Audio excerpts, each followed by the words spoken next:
अब हम स्टार्ट करते हैं, इसके अंदर लिख लेते हैं एक बार थोड़ा सा, और आप सब भी मेरे साथ नोट कर ले।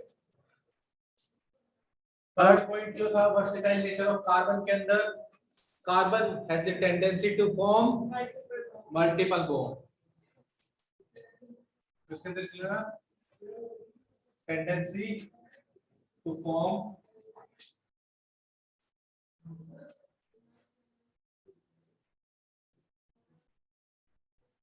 multiple bond. Whenever we are talking about multiple bond, just remember we are saying about double bond and triple bond. But इसका मतलब ये नहीं है कि सिंगल बॉन्ड नहीं होगा, सिंगल बॉन्ड भी होगा, बट कम से कम एटलीस्ट वन डबल या फिर वन ट्रिपल बॉन्ड होना जरूरी है। बात समझ आई है या नहीं आई? तो यहाँ पर एक चीज लिख लेना, सर ये बना क्यों रहा है? Due to small size, carbon का साइज छोटा है, तो ये डबल और ट्रिपल बॉन्ड बनाने में इसको हेल्प मिल जाती है बेटा, ठीक है। थर्ड, इसी के अंदर और भी थोड़ा सा रीजन को और ज्यादा स्पेसिफिक करेंगे और ज्यादा डायरेक्ट करेंगे। सर कार्बन, तो कार्बन के अंदर लिखे ना, carbon has strong tendency to form multiple bond. And when we are talking about multiple bond, bracket में लिख लेना डबल और ट्रिपल बॉन्ड। तो इस कारण से भी कार्बन के काफी ज्यादा कंपाउंड नोन है। These were the three reasons for versatile nature of carbon.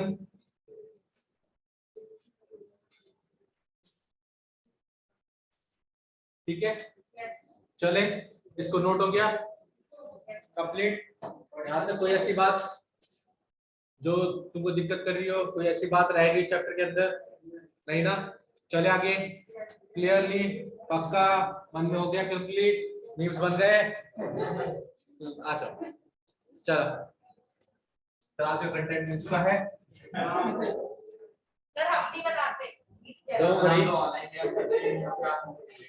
दो बड़ी बेटा, कुछ बेटा कुछ सीक्रेट्स को स्टॉक करते हैं, तो चुपके चुपके फोटो ले लेते, पता भी नहीं चलता।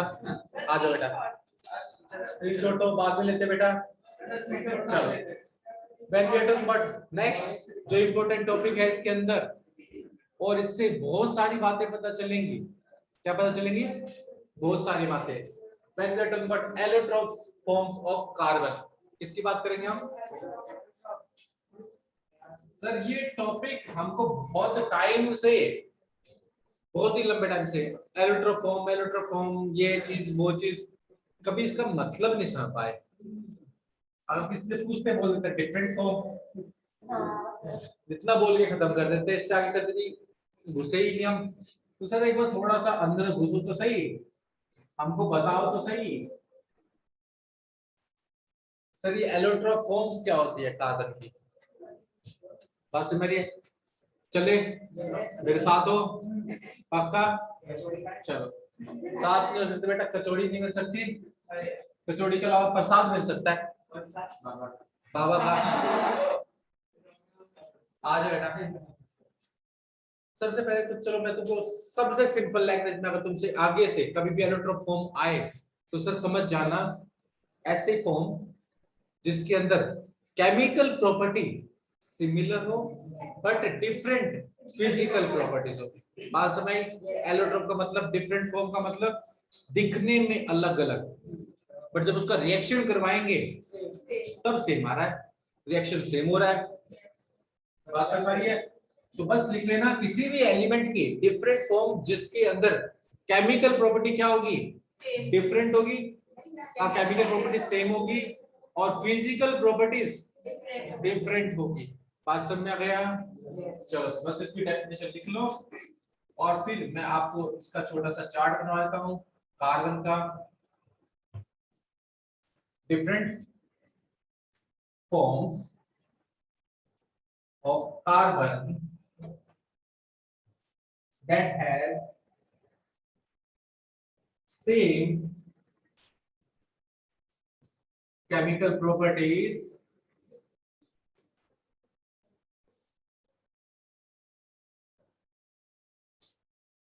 but डिफरेंट क्या होगा यहाँ पर? बस तो तुमको सारा पता है, तो तुम मुझसे काहे पूछ रहे हो? आपने तो बताया।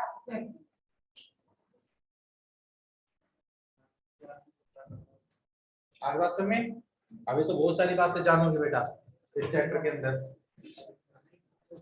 सर मेनली जो कार्बन है, चलो मैं तुमको बुक के अकॉर्डिंग बता देता हूँ, नहीं तो बुक के अकॉर्डिंग नहीं जानना तो 3 एलोट्रोप आपको मेनली पढ़ने हैं। कौन से? डायमंड, दूसरा ग्रेफाइट और तीसरा फुलरेन। ठीक है, बट इसके अलावा भी कार्बन के और ज्यादा एलोट्रोप होते हैं। ठीक है, तो मैं थोड़ा सा आइडिया दे देता हूँ, एक छोटा सा चार्ट बना लेना। सर ये हमारा कार्बन है पहला, तो sir on the basis of their structure, किसके बेस पर हम उनको क्लासिफाई कर सकते हैं? स्ट्रक्चर के बेस पर। Sir what do you mean by structure? Structure से क्या समझे आप? अरेंजमेंट। अरेंजमेंट में सर जिसके अंदर फिक्स अरेंजमेंट है, यानी एक फिक्स ज्योमेट्री चलती जाएगी, वैसी अरेंजमेंट वालों को बोलते हैं क्रिस्टलाइन। क्या बोलते हैं? और एमोर्फस में सर कोई पैटर्न नहीं, अगर पैटर्न होगा भी तो छोटा सा पैटर्न होगा, थोड़ी देर के लिए होगा, फिर वो हो जाएगा गायब। असमय। तो जो हमारे कार्बन के एलोट्रोप्स होंगे, हमने उनको स्पेसिफिकली 2 कैटेगरी में डिवाइड कर लिया। वन इज कॉल्ड क्रिस्टलाइन, इसके अंदर क्या होगा? अरेंजमेंट होगा एटम्स का, फिक्स अरेंजमेंट होगा। ठीक है, मैं डिटेल में नहीं लिख रहा क्योंकि आपको जानने की जरूरत नहीं है। दूसरा एमोर्फस, अगर कोई अपनी मनमर्जी से लिखना चाहे तो लिख सकता है बेटा, बट पेपर में नहीं पूछेंगे आपसे, एनटीएससी में नहीं पूछेंगे। ठीक है, बस मैं आपको बताना चाह रहा था क्रिस्टलाइन के अंदर क्या होगा? फिक्स पैटर्न या फिक्स अरेंजमेंट होगी। एमोर्फस के अंदर फिक्स पैटर्न अरेंजमेंट नहीं होगा। अगर श्योर फॉर्म में बोले तो सर इसके अंदर लॉन्ग रेंज ऑर्डर होगा, इसके अंदर शॉर्ट रेंज ऑर्डर। अगर ऑर्डर रहेगा तो छोटे रेंज तक अरेंजमेंट रह सकती है। ठीक है, बात समझ में गई? मेनली जो आपको पढ़ने हैं 2000 क्रिस्टलाइन, क्रिस्टलाइन ही हमको पढ़नी है जिसके अंदर एक फिक्स पैटर्न हो। फिक्स पैटर्न के अंदर सबसे पहली चीज हम पढ़ेंगे किसके बारे में? डायमंड के बारे में। डायमंड के बाद हम पढ़ेंगे ग्रेफाइट के बारे में, और ग्रेफाइट के बाद हम पढ़ेंगे किसके बारे में? फुलरेन के बारे में। ठीक है, दीज आर अबाउट किसके बारे में? ये क्रिस्टलाइन। इन सब में पैटर्न होगा, क्या पैटर्न होगा, क्या चीजें होंगी, वो चीजें मैं वन बाय वन करके बताऊंगा। तब तक आप एमोर्फस के बारे में जान ले। सर इनके अंदर फिक्स पैटर्न बिल्कुल नहीं होगा। क्या नहीं होगा? Fix pattern. सबसे पहला चीज जो आपको पढ़ना है that is called lamp black. पढ़ना नहीं, बस जानना है एक्स्ट्रा नॉलेज के लिए। Lamp black, lamp black. कभी कभार क्या करते हैं बेटा, देखा ना आपने गांव वगैरह में दिया जलाते हैं, दिए के ऊपर चम्मच करते हैं और क्या करते हैं? काजल बनाते हैं, वो चम्मच बनाते हैं। ठीक है, नहीं समझ आया? नहीं समझ आया? एक काम करना बेटा, खाने वाला चम्मच को उल्टा कर देना। आप क्या करना, एक दिया जलाना, अभी दिवाली आई रही है, एक दिया जलाना, चम्मच लेना और जो येलो पार्ट होता है फ्लेम का, उसको ऊपर ऐसे उल्टा करके लगा देना। फ्लेम जलेगा। क्या जलेगा? फ्लेम। जैसे मान लो मेरी ये उंगली है, ये फ्लेम है। क्या है? फ्लेम। और मैं ऐसे ये चम्मच का अंदर वाला पार्ट, इसको ऐसे लिया हुआ फ्लेम के ऊपर रखूंगा। You will see after few minutes या एक कुछ मिनट के अंदर ही आपको इस चम्मच के अंदर वाले पार्ट में ब्लैक कलर का पाउडर मिलेगा। क्या मिलेगा? ब्लैक कलर का पाउडर। ठीक है, एक्चुअल में वो क्या है? अनबर्न कार्बन है जो बर्न नहीं हुआ। ठीक है, हमको पता ना सूट बोलते थे हम, इनकम्प्लीट कंबशन के अंदर सूट बनता था, वही ये चीज है बेटा। बट ये किससे बन रहा है? किससे बन रहा है वो चीज? सर ये हो गया, इसको बोलते हैं लैम्प ब्लैक। क्या कहा? सर जला किसको रहेंगे उसके ऊपर डिपेंड करेगा कि ये कौन सा कार्बन है, यानी लैम्प ब्लैक। सर जला के क्या लकड़ी को जला सकते हैं, जब समझ के लेके जाएंगे उससे भी क्या मिलेगा, उसको बोलते हैं बेटा वुड चारकोल। ठीक है, अब किसको जला रहे हैं, मोमबत्ती जला रहे हैं, ठीक है, मोमबत्ती जलाएंगे तो अलग मिलेगा। अब मैं यहाँ पे जला लूं लकड़ी को, आपने देखा ना लकड़ी को जलाओगे उसको कंप्लीट मत बर्न करना, क्या करना उसको इनकम्प्लीट बर्न करना, पानी डाल देना, तो तुम देखो ब्लैक कलर का पाउडर आपको मिलेगा। आगे आगे से ब्लैक कलर का मिल जाता है, तो वो ब्लैक कलर का जिसे बोलते हैं कोयला, कोल, ठीक है, वो होता है हमारा वुड चारकोल। है तो उसके अंदर कार्बन ही, क्या है कार्बन।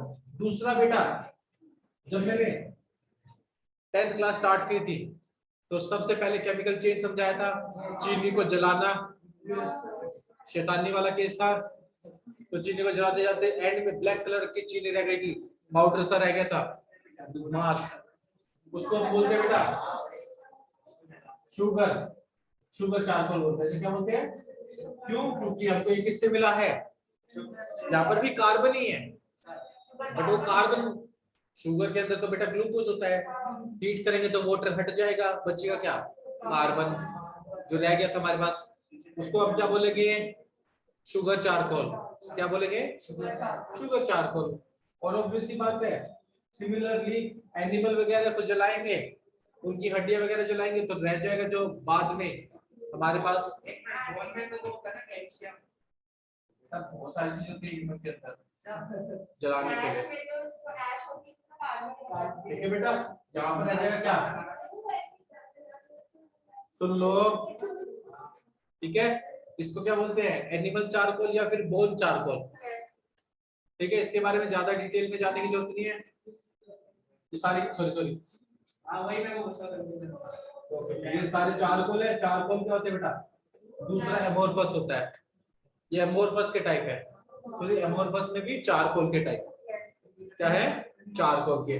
और तीसरा हमारा कोयला तो मिलता ही है, कोल,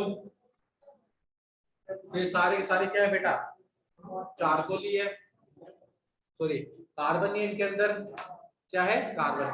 सर पैटर्न वैटर्न तो है नहीं, इतना पढ़ के फायदा है क्या, ठीक है, इतना पढ़ के फायदा क्या। वैसे क्रिस्टलाइन के अंदर और भी आ गए आजकल नैनो, तुम देख रहे हो कार्बन बाइक्स आती है, जो फरारी वगैरह होती हैं, फरारी तो नहीं, F1 कार देखते हैं, फॉर्मूला रेसेस कार, उनकी बॉडी बनती है किससे बेटा, carbon fibre, they are light in weight and they are strong as steel, ठीक है, इतने स्ट्रॉन्ग होते हैं कि स्टील जितने, और वेट इतना होता है बहुत कम। जो sports bike sorry sports cycles होती हैं जो रेस के लिए यूज करते हैं, वो अपने कंधे पे उठा के लेके जाते हैं, देखो कितना हल्की है, बस समझ रही है, ऑब्वियसली बात है बेटा एक्सपेंसिव होगा, बात समझ रही है। तो अब जो मॉडर्न टेक्नोलॉजी है they are working on carbon fibre के ऊपर काम कर रहे हैं, नैनो टेक्नोलॉजी पे भी वर्क किया जा रहा है ताकि हमको मोर एडवांस फाइबर्स मिल सके, तो क्या पता आगे चल के तुमको ऐसे क्लोथ मिल जाए जिसका कलर अपने आप चेंज हो जाए, और इतना बेटा बहुत सारी चीजें अभी तुम क्रिएट कर सकते हो, बहुत सारी चीजें आप सीखोगे, ठीक है। मेन चीजें क्या है बेटा क्रिस्टलाइन के अंदर, यहाँ पर आपको इन तीन के बारे में पढ़ना है, तो मैं इन तीन पे ही अभी ज्यादा फोकस करता हूँ, बाकी चीजों पे फोकस नहीं करता, ठीक है। तो तुम एंजॉय करोगे तो काफी सारी चीजें हैं लाइफ में पढ़ने के लिए। चले नोट हो गया सभी का, ठीक है, अंशुल बेटा, Ishaan got it, yes sir, ठीक है, चलो इरेज कर दूं, पक्का, ठीक है, गुड बेटा। Now we are talking about crystalline carbon या एमोर्फस में बात करेंगे हम। सबसे पहले किसको उठा लेते हैं, डायमंड को उठा लेते हैं, ठीक है, डायमंड। तुमने काफी ये स्टोरी जरूर सुनी होगी डे टू डे लाइफ में भी, और वैसे भी हिस्ट्री ज्योग्राफी में पढ़ भी रहोगे। सर जो कोयला होता है उनको सालों साल दबा के हीट एंड प्रेशर ये बदल के उसको कैसे बदल देते हैं, डायमंड में बदलता है। ये सुना है, पढ़ा भी है, पढ़ा है नहीं पढ़ा, बिल्कुल पढ़ा है। अरे ये तो पढ़ा था। आ जाओ बेटा। डायमंड, सबसे पहले बात डायमंड के स्ट्रक्चर के बारे में बात कर लेते हैं। किसके बारे में बात कर लेते हैं, डायमंड के स्ट्रक्चर के बारे में बात करते हैं। ठीक है, सबसे पहली चीज देखोगे डायमंड का जब स्ट्रक्चर देखोगे, each carbon of diamond is directly attach with 4 different carbon. सब कैसे, यहां पर बनाते हैं बेटा कार्बन, ये कार्बन एटम है। This carbon atom is directly attached to 4 different carbon, and these 4 different carbons again आगे चलते जाएंगे, ये चेन, ये पैटर्न चलता जाएगा। बात समझ में आ रहा है?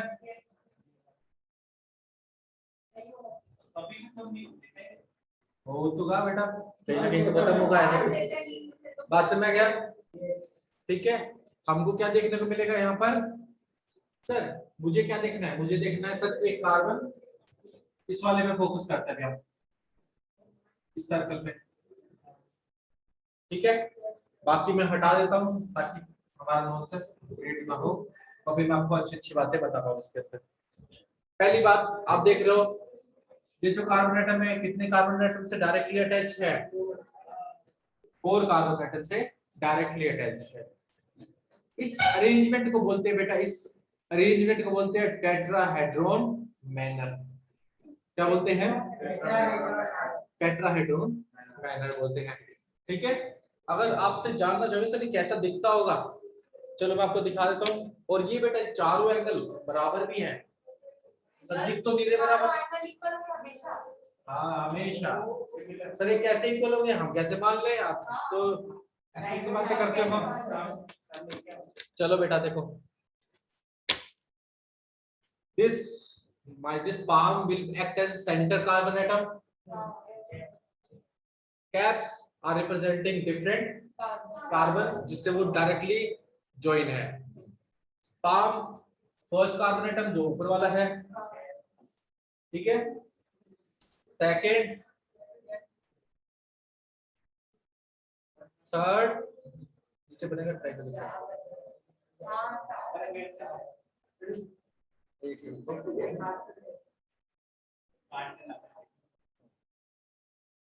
अरे बनाना ही भूल गया अब तो, ऐसे नहीं बनाते बेटा।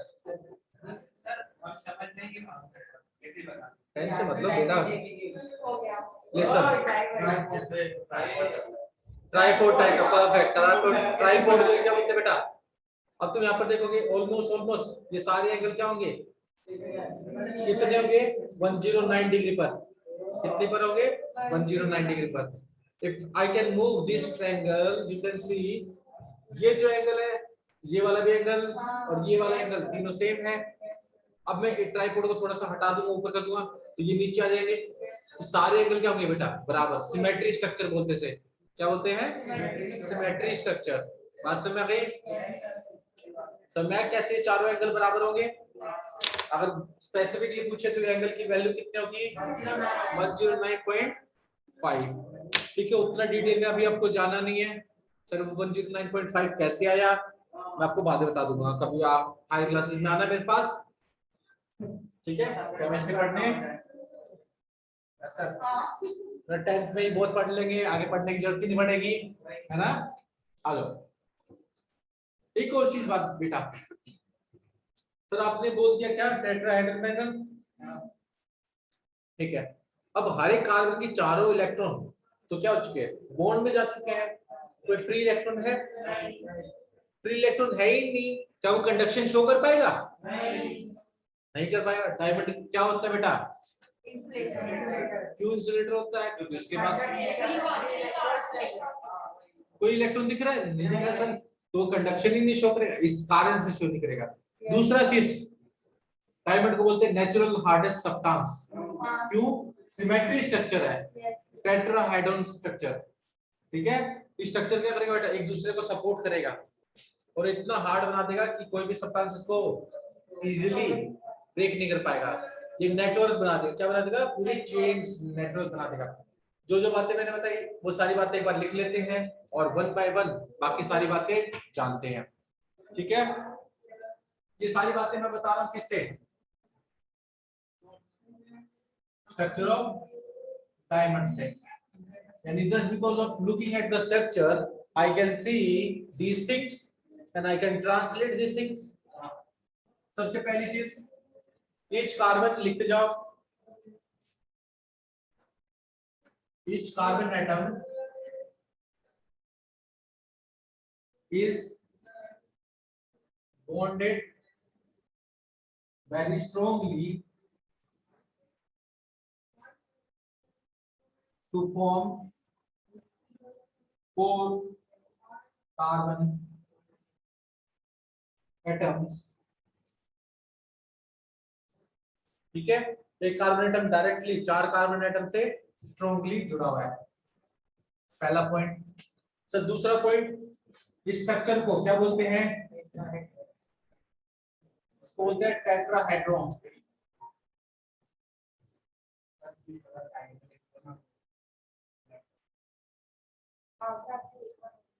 अगला सब में शिफ्ट कर जाओ, आ जाओ, क्या हो जाएगा, टेट्राहेड्रॉन मैनर। ठीक है, इसके बाद बेटा अब वो वाला पॉइंट, कौन सा point, valency of carbon is completely satisfied. Satisfy होगी तो उससे भी हम क्या बात बता सकते हैं कि सर कोई free electron, carbon of each, so valency of each carbon is completely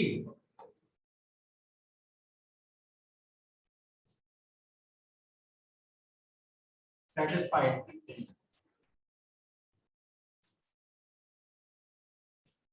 जब वो completely satisfy होगी तो ब्रैकेट में लिख लेना नो फ्री इलेक्ट्रॉन।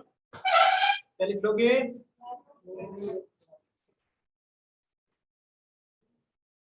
और कोई इलेक्ट्रॉन भी फ्री नहीं है, कंडक्शन क्या करेगा, शो करेगा। ठीक है, इस कार्बन कार्बन अरेंजमेंट से जिसे हम बोल रहे हैं टेट्राहेड्रॉन मैनर, इससे हम क्या बात कर पाएंगे। सर पहली बात, कार्बन का नेचर क्या है, कार्बन कैसा होगा, हार्ड होगा क्योंकि स्ट्रॉन्ग है, सिमेट्रिक स्ट्रक्चर है। दूसरा सर चारों बॉन्ड तो भरी हुई है, जुड़े हुए हैं, कार्बन किससे रिएक्शन करना चाहिए, सर डायमंड किससे रिएक्शन करेगा क्या, नहीं, पहले से ही सेटिस्फाइड, पहले से ही खुश है अपने में, अपनों के साथ, तो कैसे होगा, अनरिएक्टिव। बात समझ रही है। तीसरी बात, भाई फ्री इलेक्ट्रॉन है ही नहीं, फ्री इलेक्ट्रॉन है नहीं तो क्या है, बैड कंडक्टर। बात समझ गई, तो हम इसी को लिखेंगे due to arrangement of carbon atoms. पहली बात पता चल गई, वेरी हार्ड होगा। दूसरी पता चल गई कैसा, अनरिएक्टिव हो जाएगा, इजली रिएक्शन नहीं करना चाहेगा। और लास्ट में bad conductor of electricity. Clear, yes sir. नहीं ऐसा में बस आ गया तो प्रॉपर्टी लिख देंगे, क्या लिख लेंगे, प्रॉपर्टीज लिख लेंगे। ठीक है, प्रॉपर्टीज में वन बाय वन हम जान लेंगे क्या क्या बातें होती हैं। चलो, जिसमें से हम कुछ बातें तो ऑलरेडी जान चुके हैं। ठीक है, ये सारी बातें मैंने क्यों बताई, ताकि आपको याद करने में आसानी रहे। अगर वैसे बताओगे तो सर डिफिकल्ट रहेगा याद करना, ऐसे करोगे तो इजी रहेगा याद करना भी और रिमेम्बर करना भी। आगे से जब भी डायमंड देखोगे तुम्हारे माइंड में ये सारी बातें घूम जाएंगी। तो सर देख ही तो नहीं पाते, यही तो दिक्कत है। ऐसा बस किस्मत ही तो यही है, अभी तो हम चांदी पे भी नहीं पहुंचे, सिल्वर पे भी नहीं आए। आप डायमंड के सपने दिखा रहे हो हमको। आगे चल बिठा दूं। क्लियर? चलो देखो, now we gonna talk about properties. अब बातें करेंगे किसकी? प्रॉपर्टीज की बातें करेंगे। सबसे पहली बात, डायमंड देखा है? सब देखा तो नहीं है, फोटो में देखा है? हाँ सर, किस्मत यही है फोटो में देखने की, किस्मत फोटो से आगे बढ़ती ही नहीं है। पापा को बोलते हैं पापा दिखा दो डायमंड, पापा बोलते हैं हमने खुद नहीं देखा। आगे सब में शरीर में बेटा 2 किडनी तुम्हारी भेज देंगे, कोई भी, वो भी आईफोन के बराबर ही है। आ जाओ फर्स्ट थिंग, ठीक है, सर्कुलर ब्रैकेट में मैं प्रॉपर्टी बता दूंगा, तो ज्यादा लिखने की जरूरत नहीं पड़ेगी, बस ये कि प्रॉपर्टी का मतलब आपको जानना जरूरी है। ठीक है, वन बाय वन। सबसे पहली बात, फिर जब हम बात करते हैं किसकी, अपीयरेंस की, तो डायमंड होता है बेटा ट्रांसपेरेंट, क्या होता है? कलरलेस, ठीक है, सॉलिड। क्या होता है? ट्रांसपेरेंट होता है, ठीक है, कलरलेस होता है। नहीं बेटा, साइंटिफिक नॉलेज है, तरुण सर के पास आए तो सर इसने रीजन पूछा है, वैलिड आंसर देंगे, ठीक है, क्योंकि इसके पास फ्री इलेक्ट्रॉन है ही नहीं। क्यों नहीं है बेटा? बहुत रिलेशन है, 11th 12th में है ना, कलर सारे इलेक्ट्रॉन के कारण ही होते हैं, फ्री इलेक्ट्रॉन जिसके पास होगा वही कलर शो करेगा, ठीक है, बिल्कुल। अनपेड इलेक्ट्रॉन होना चाहिए ऊपर से, क्या होना चाहिए बेटा? लॉजिक नहीं है, साइंटिफिक लॉजिक 2 साल काम आएगा जो तैयारी करेगा। कलर क्यों शो करता है? जिसके पास अनपेड इलेक्ट्रॉन होते हैं। बात समझ आया? डायमंड के पास तो सर पहले से ही पेयर है, बॉन्ड बना के वो तो घूम रहा है, तो यहाँ पर क्या लिखोगे सर? Transparent and colourless.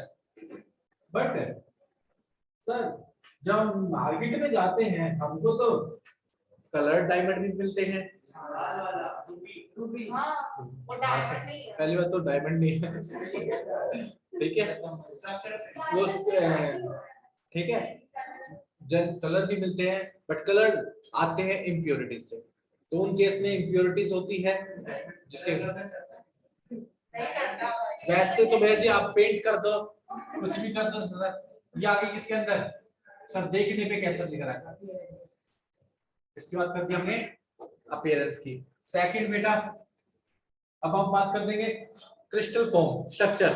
अभी तो पढ़ा tetrahedral manner sir, tetrahedral giant structure, ये क्या हो जाएगा बेटा? क्रिस्टल का फॉर्म। अब मैंने बताया था क्रिस्टल, क्योंकि क्रिस्टलाइन है, पैटर्न तो होगा इसके अंदर। हेड्रल बेटा वही है, स्ट्रक्चर को ही बोल रहे थे। अभी यहाँ पे चाहे तुम टेट्राहेड्रल लिख लो या टेट्राहेड्रॉन लिखो, आगे चल के तुमको टेट्राहेड्रल पढ़ना पड़ेगा। क्यों पढ़ना पड़ेगा वो अभी आगे आओ थोड़ा सा, ठीक है, तो बेटा यही तो चीज है। फिर 11th में पूछ जाएगा, बोला 10th में पढ़ रखा है सारी चीजें, तो बस चलेगा। आगे बात सुनिए, थर्ड, हार्डनेस के पॉइंट ऑफ व्यू से सर हार्डेस्ट नेचुरल सब्सटेंस, क्यों? स्ट्रक्चर के कारण, बाकी कोई रीजन नहीं है। आगे सुनिए, हार्डेस्ट जाइंट स्ट्रक्चर, ठीक है, मैं हार्डेस्ट नेचुरल सब्सटेंस जो अभी तक नोन है, मैंने यहाँ पे एक वर्ड डाल रहा हूँ नेचुरल, कई कई जगह पे आपको बोलते हैं हार्डेस्ट सब्सटेंस, वो एज्यूम करके चल रहे हैं आप नेचुरल की बात कर रहे हो। क्यों? क्योंकि नेचुरल के अगर हम सिंथेटिक की बात करेंगे तो सर डायमंड से भी ज्यादा हार्डेस्ट सब्सटेंस मिल चुके हैं या बनाए चुके हैं, वो गूगल पे करोगे तो थोड़ा सा मिल जाएगा बेटा। बात समझ गया? यहाँ पर हम बात करेंगे सर नेचुरल सब्सटेंस में जो नोन है वो डायमंड है। क्या है? डायमंड है। दूसरी बात, डायमंड से पेपर पे लिख पाते हो क्या? तो पेपर पे अपना इंप्रेशन छोड़ नहीं पाता, क्या नहीं छोड़ पाता? डज नॉट लीव या डज नॉट पेपर या फिर बोल दो does not leave impression on paper. अभी बेटा आएगी प्रॉपर्टीज पर। क्यों? क्योंकि ये ग्रेफाइट की प्रॉपर्टी है एक्चुअल में। ग्रेफाइट तो पेंसिल है, पेंसिल का तो सब में लिखा जाता है। बस उसी को बताने के लिए, कंपैरिजन के लिए पॉइंट ऑफ व्यू में। ठीक है, दूसरी बात करेंगे हम, इसके बाद बात करेंगे कंडक्टिविटी की। किसकी बात करेंगे सर? इलेक्ट्रिसिटी के केस में तो ये बैड कंडक्टर है, क्या है किसी केस में? इलेक्ट्रिसिटी के केस में। बट हीट पे गुड कंडक्टर है।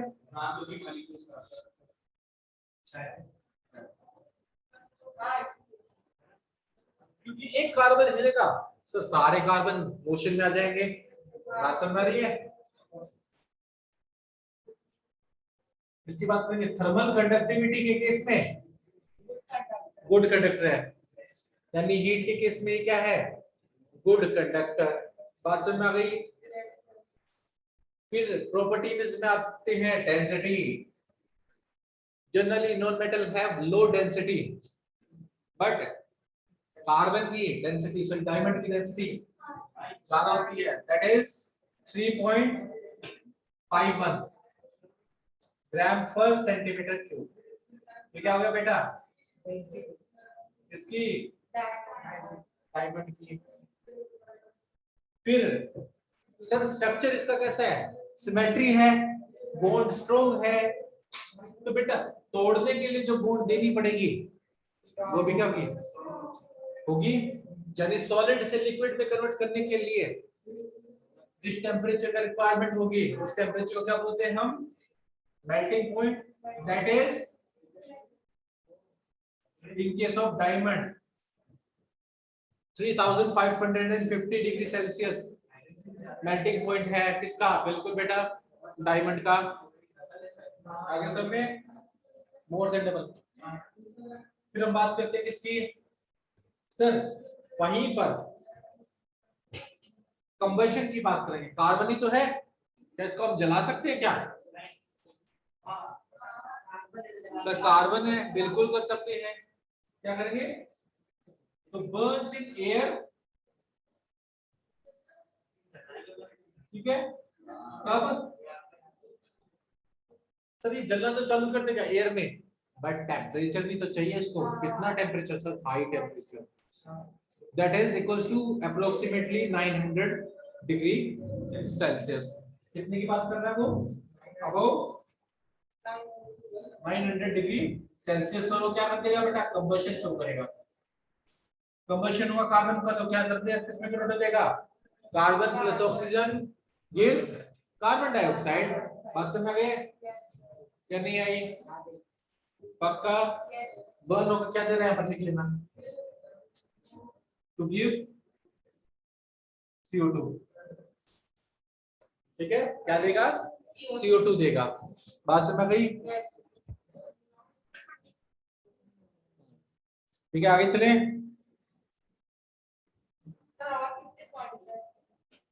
पॉइंट बस इतना ही है। अब कितने जानना चाहते हो? तुम्हारा मन कितना है? सर प्रॉपर्टी जान चुके हैं, और दूसरी बात यूजेस। प्रॉपर्टी जान चुके हैं तो यूजेस की बात करेंगे। ठीक है, यूजेस में सबसे पहला चीज ऐसा रिंग में चाहिए, और इतना बड़ा चाहिए ऐसा, बहुत ज्यादा। ऐसा कोहिनूर से छोटा नहीं चाहिए। क्या नहीं चाहिए? कोहिनूर से छोटा नहीं चाहिए। कोहिनूर बहुत बड़ा था बेटा। ठीक है, कोहिनूर के बारे में खास बात, कोहिनूर डायमंड ही तो था। अभी भी है, सोनिए था कि बोलो में है, इंडिया में था ना, अभी तो इंग्लैंड में है। ठीक है, आ जाओ बेटा जल्दी सुन लो। उसके बारे में एक कहानी बताई जाती थी, बस वैसे बता रहा हूँ। नहीं सुनना, चलो ठीक है, छोड़ो। सर इसलिए आ जाओ, अब हम बात करेंगे इसके यूजेस।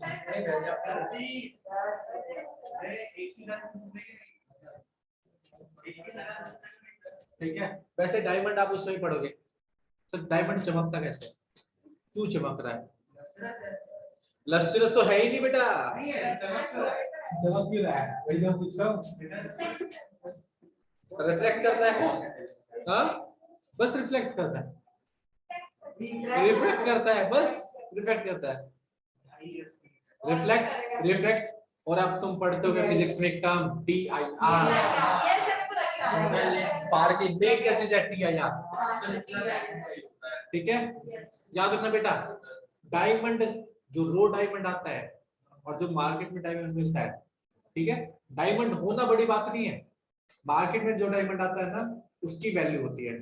तुम क्यों होती है वही भी देखो, क्या डिफरेंस हो जाता है जब वो खदान से निकालते हैं हीरे को और मार्केट में आने तक, क्या चीज का डिफरेंस हो रहा है? नहीं बेटा, फिनिशिंग, कटिंग, सबसे ज्यादा वैल्यू किसकी होती है? कटिंग की होती है। ठीक है, क्यों कट किया जाता है? कटिंग इतनी ज्यादा इंपॉर्टेंट क्यों है? Just to make the critical angle जितना छोटा, क्रिटिकल एंगल जितना छोटा होगा TIR उतना ज्यादा होगा। जितना ज्यादा TIR होगा लाइट उसके अंदर उतनी ज्यादा देर तक ट्रैप रहेगी, जितनी देर तक ट्रैप रहेगी उतनी देर तक वो शाइन करता रहेगा। बात समझ रही है?